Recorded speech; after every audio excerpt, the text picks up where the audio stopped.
So what's good, homies? It's your man, Dr. BOA.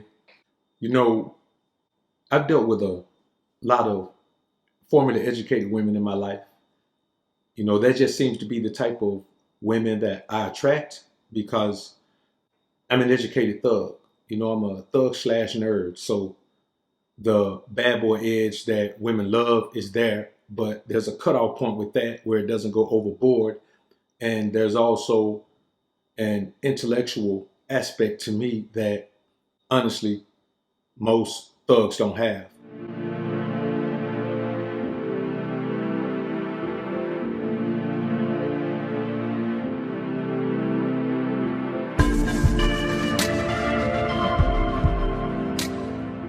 So I'm enough bad boy to spark that interest, to spark that desire that all women have. And I'm also more intellectually astute than the women that I meet. And that's a lot to an educated woman who has spent her years learning. It is always refreshing to her and intimidating to meet a man who she has to revere intellectually. But there's one problem with these women. They always try to prove you wrong. And it's not because they're necessarily being combative or adversarial. It's just that all they have is what they've learned. All they have is what they know. All they have is what they've retained from the information that they've been collecting over the past 15 to 20 years of their lives. Now, I want you men to keep in mind one thing. Your best strength is your best tool. And her best tool is the information that she stored. So I've had these women do things, man, that are just that you would think were egregious, but the only way for her to hold footing in a relationship where she already reveres a man and she's already, extremely attracted to a man to the point where she may have fallen for this man already, and now this man is intellectually superior to her. She ends up needing to prove that one strength that she has, the only strength she's developed over those years. You see, when a woman is in the education system for that long, the only strength she develops is that strength of retaining information. Because it doesn't make you the most intellectually sound person or the most intelligent person around. It just makes you a person who has learned more information than everyone or been exposed to more information than anyone in a particular field. So when it comes to her particular field, let's say a woman who has a PhD in psychology, yes, she probably knows more about human behavior than I do, according to the textbooks. And that's fine. That's the topic that she wins on, but there's only so much we're going to talk about that. Any other time we touch any other topic, she starts to feel as if she's intellectually inferior. So what does she do? Man, she runs to Google all the time. Man, I've had so many women with education run to Google on me. And here's the thing, man. What it indicates is that woman cannot be considered for a serious relationship because she can never, I won't even say submit, but bow down to, maybe submit is better, submit or bow down to the fact that you're intellectually superior to her. That's the only leg she has to stand on. All her value is tied into her education. So she'll go to Google and run to Google and just find the first thing she can find that refutes what I'm saying. And that's her leg to stand on. So it's not even that she's wielding that as a valid weapon. She's wielding it because it's the only weapon she has. So she runs to Google and finds something, whether it's true or not, that's adversarial to what I'm saying, that opposes what I'm saying. And after a while, that game becomes pretty boring, and there's only so far you can go with a woman like that. So you women with educations need to understand one thing, that you're not my enemy. I'm not your enemy. What does it benefit you to prove me wrong? Whether you prove me wrong really, or you have some invalid information or some incorrect information, what does it benefit you to prove me wrong if you're with me? It doesn't benefit you at all.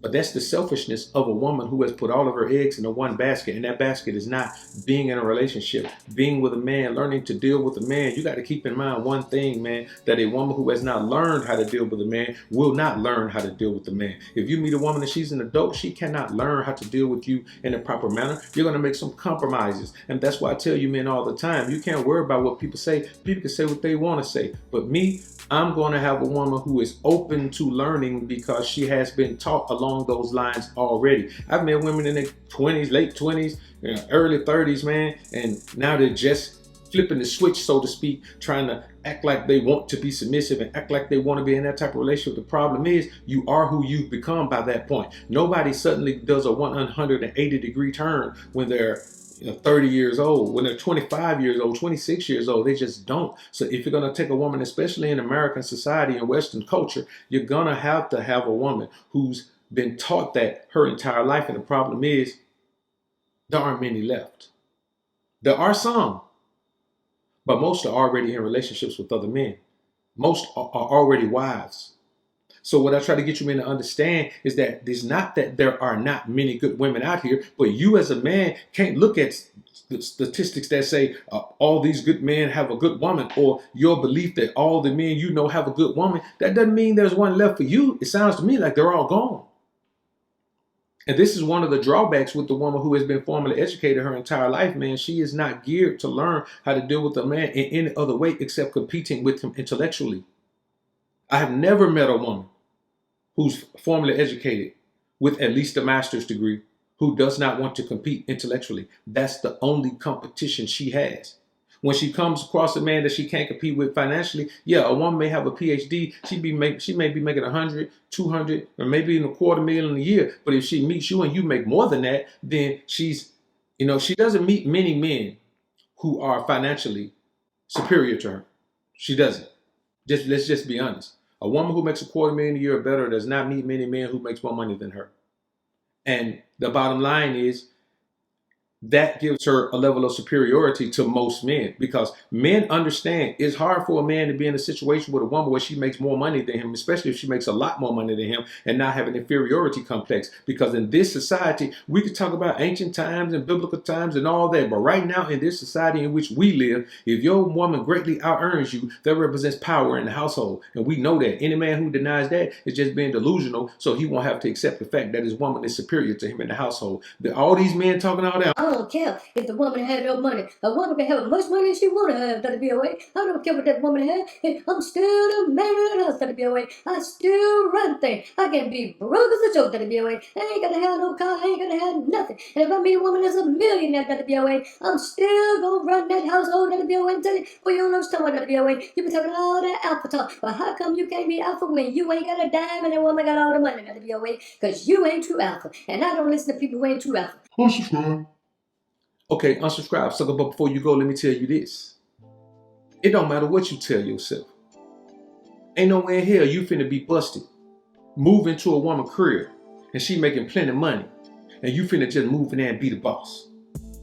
It ain't gonna happen. And even if you force your way in there and do it by force, nothing matters if the woman don't do it by choice. If the woman don't do it by choice, don't talk to me about having no game. If the woman don't do it by choice, don't talk to me about having no positive effect on women. Don't talk about none of that. You can go in and try to force your way, but anything you force doesn't last because it doesn't fit. If you force it to fit, it really don't fit. You just done force something into a situation it shouldn't be in. So yes, it matters. If you ain't got nothing and that woman got all the money, ain't no way in hell you about to go in there and take over nothing. So stop convincing yourself of this stupidity that you're about to go in there and live in this fantasy world. That's a fantasy world. It's not reality. And that's why when you meet these women, they have this superiority complex to most of the men they meet. But if they meet a man who has more money than them, makes more money than them, who's better financially situated, who's in less debt, who has a larger net worth, then what is she going to do? She's going to rely on the one thing she has that she feels like she can beat anybody in, and that's her formal education. And if you're not talking about the topic she learned in school, her formal education betrays her.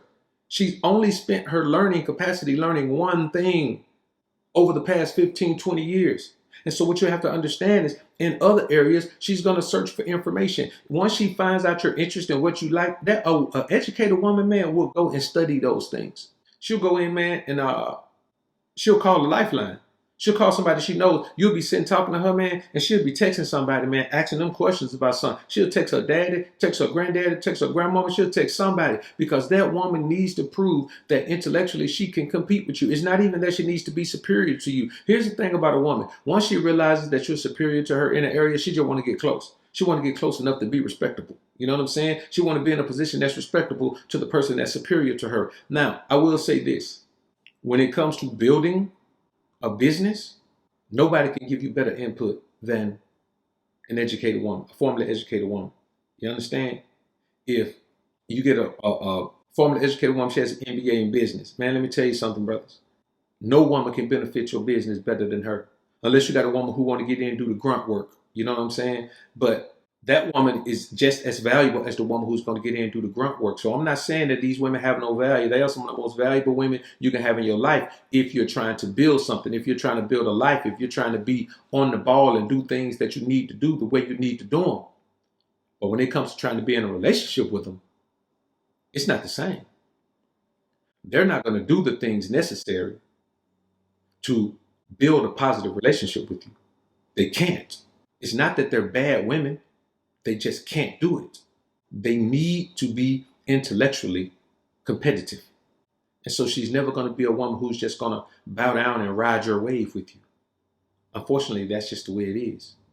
And if you want that the way I want that, the way the men of the alpha sphere want that, unfortunately, we almost 100% of the time have to avoid those overly educated women. I call them overly educated women. You know what I'm saying? Those women who know so much about one thing that they don't know much about anything else. That woman is not going to make a good wife. She's not going to make a good helpmeet. She's not going to do any of that. That woman's best gift, best contribution is financial. But what if you're a man who doesn't need that? See, yeah, we could all make more money. We could all take more money. None of us are going to say, well, I got enough money. I don't ever need another dime. No, we're not going to say that. But what if the things that you value are things that you can hold out for because you don't need her financial contribution? Unless you need her financial contribution, then you're not going to have a successful relationship with a woman who's overly educated. That's just the bottom line. You see those women in long-term relationships that are working or seem to be working, or at least are worth fighting for and staying in, is always with a man who makes less money. Always. Those women can't stand to be in a situation where they're absolutely inferior to the position of the man in their lives. They can't do it. They won't do it. You know what I'm saying? They'd rather the relationship just fizzle out before they do that. Now, are there exceptions to the rule? Perhaps. I don't know. I'm sure there may be. I've never met one. But if you met an exception to the rule, man, with an educated woman, man, who is in the position of help me and being in the position of submission in your life, man, leave it down in the comments, man. Let us know. If you're a woman who's like that, leave it in the comments. Let us know. Because I'm not right about everything. I'm just speaking on what I've experienced in my life, and I haven't seen one. So y'all comment down below and let me know what you think about this topic, man. I look forward to hearing what you men and women have to say. I'm out. Alphas up, betas down, it's the motto. Simps claiming that they pimps, but they not though. Alphas up, betas down, it's the motto. Suckers claiming to be players, but they not though. Alphas up, betas down, it's the motto. Tricks acting like they max, but they not though. Alphas up, betas down, it's the motto.